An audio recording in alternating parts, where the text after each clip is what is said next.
नमस्कार। आज से मैं आगरा से कवि, कलाकार, स्वतंत्र पत्रकार और मोटिवेशनल स्पीकर मुकेश अग्रवाल आपके समक्ष एक कॉमेडी का वीडियो शेयर कर रहा हूँ। ये कॉमेडी शो है और मैं आज के हालात जो देख रहा हूँ वो एक तरीके से कॉमेडियन कैसे हालात हो गए, हास्य कैसे होते जा रहे हैं, इसीलिए मुझे एक कॉमेडी सूझी। पहले हम अपने द्वारा चुने हुए प्रतिनिधियों से सरकारें चलाते थे, आज इंजनों से सरकार चलती है। राज्य में एक इंजन से सरकार नहीं चलती, अब उसमें केंद्र का भी इंजन लगाना पड़ता है। डबल इंजन की सरकारें चलती हैं। ये एक नए शब्द गढ़े जा रहे हैं कि इंजनों से सरकारें चलाई जा रही हैं। हर राज्य में कमल की जहाँ भी सरकारें हैं वहाँ पे इंजनों से ही सरकारें चल रही हैं। वहाँ आदमी नहीं चला रहे, वहाँ इंजन चला रहे हैं। तो फिर हमने आदमियों को क्यों चुना? इसका मतलब लोकतंत्र बेकार है।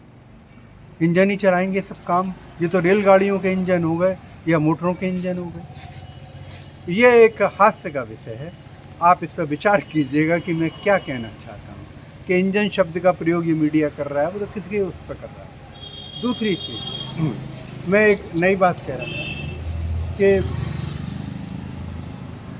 हमारे देश में 14 के बाद अब गहन पुनर्निरीक्षण मतदाता सूची बनाई जा रही है। उसमें मतदाता सूची में से नाम काटे जा रहे हैं। इसका मतलब 2014 के बाद जितने भी चुनाव हुए वो सब अवैध थे, उसमें फर्जी मतदान हुआ, या वो सारी की सारी सरकारें ही अवैध थी।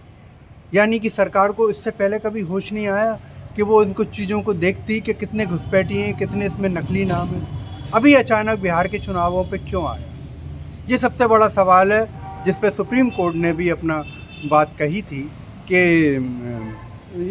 सरकार ऐसे कर रही है तो सवाल तो उठेंगे। बिहार के अंदर करीबन 65-70 के आसपास लोगों के नाम कट गए।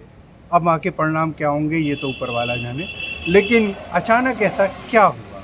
इसका मतलब ये अब तक की सरकारें जितनी भी बनी राज्यों में वो सब अवैध थी, क्योंकि जो घुसपैठिए अब तक जो है या नकली मतदाता जो है वोट डालते हैं। दूसरा सवाल ये है कि जिन लोगों का मतदाता सूची में नाम नहीं है उन लोगों के आधार कैसे बन गए? कुछ लोगों के कई आधार हैं, कुछ लोगों के कई आपके आयकर पैन कार्ड हैं।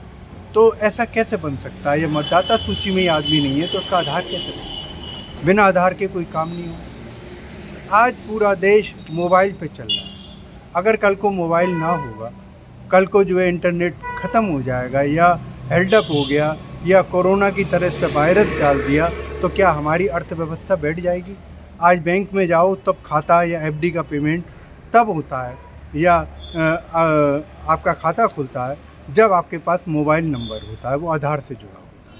उसके बिना ना तो आपकी एफडी बन सकती है, ना पुरानी एफडी का पेमेंट हो सकता है। तो ये अनिवार्यता क्यों है?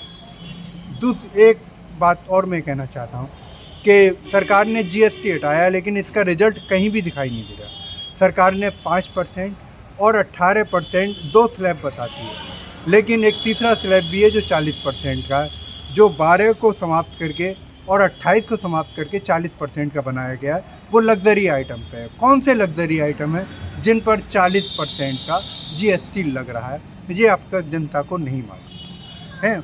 और जीएसटी अगर समाप्त हुआ है तो बैंकों पे जो 18% का इन्होंने जीएसटी लगा रखा है उसे समाप्त क्यों नहीं किया? हर आदमी का बैंक में खाता है, हर आदमी जो है बैंक के अंदर जो है बिना उसके काम नहीं कर सकता। उसके बाद भी उसने सरकार ने वो 18% का सेवा कर या जीएसटी को क्यों समाप्त नहीं किया? वो एक अनावश्यक रूप से लगाया गया जीएसटी है। और मोबाइल की अनिवार्यता जो बैंकों में लगा रखी है वो भी सरकार को समाप्त करनी चाहिए। बहुत तेज़ी से हमारे देश में अब डिजिटल अरेस्ट हो रहे हैं, साइबर क्राइम बढ़ रहा है, सड़क छाप कम हो रहा है और साइबर क्राइम ज़्यादा हो रहा है। और बड़े ताज्जुब की बात है कि लोगों का कई लाख करोड़ रुपया वो जो है साइबर क्राइम के अंदर ख़त्म हो चुका है, डिजिटल अरेस्ट में हो चुका है, हनी ट्रिप में हो चुका है और सरकार इसके ऊपर कोई ध्यान नहीं दे रही है। तो सरकार को इस पर भी ध्यान होना चाहिए।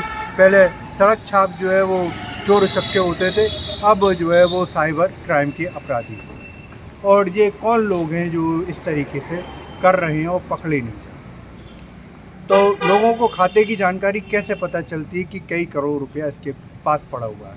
मेरा इस सुझाव था कि बैंकों में मोबाइल नंबर देने पर सरकार तत्काल जो है वो रोक लगाए, क्योंकि यहीं से ये लीक होते हैं मोबाइल नंबर और ये उन लोगों तक, साइबर क्राइम वाले लोगों तक चले जाते हैं।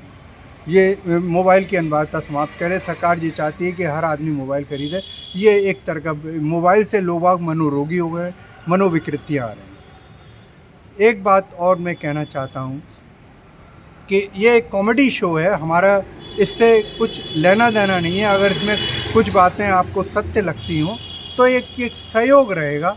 मैं अपनी बात को कहना चाहता हूँ एक कवि और एक पत्रकार के रूप में, इसलिए मैंने ये कॉमेडी शो बनाया है। और आपको ये कैसा लगता है कि मैं जो भी चीज़ें देख रहा हूँ कि एक तरफ तो 81 करोड़ लोगों को वो सरकार मुफ्त में अनाज दे रही है, दूसरी तरफ कहती है कि देश की तरफ जो है, देश हमारा तेज़ी से चौथी अर्थव्यवस्था बनने जा रहा है, जिसमें 81 करोड़ लोगों के पास रोज़गार ना हो, वो भीख मांग रहे हों, भिखारी हों, वो देश की सबसे बड़ी, विश्व की सबसे बड़ी अर्थव्यवस्था वो देश कैसे बन सकता है? आप बताइए। हमारे देश के अंदर 90% माल चीन का बिकता है, स्वदेशी होकर बिक रहा है, और सारा देश अमेरिका का इंटरनेट खा रहा है, हमारे पास अपना इंटरनेट नहीं है।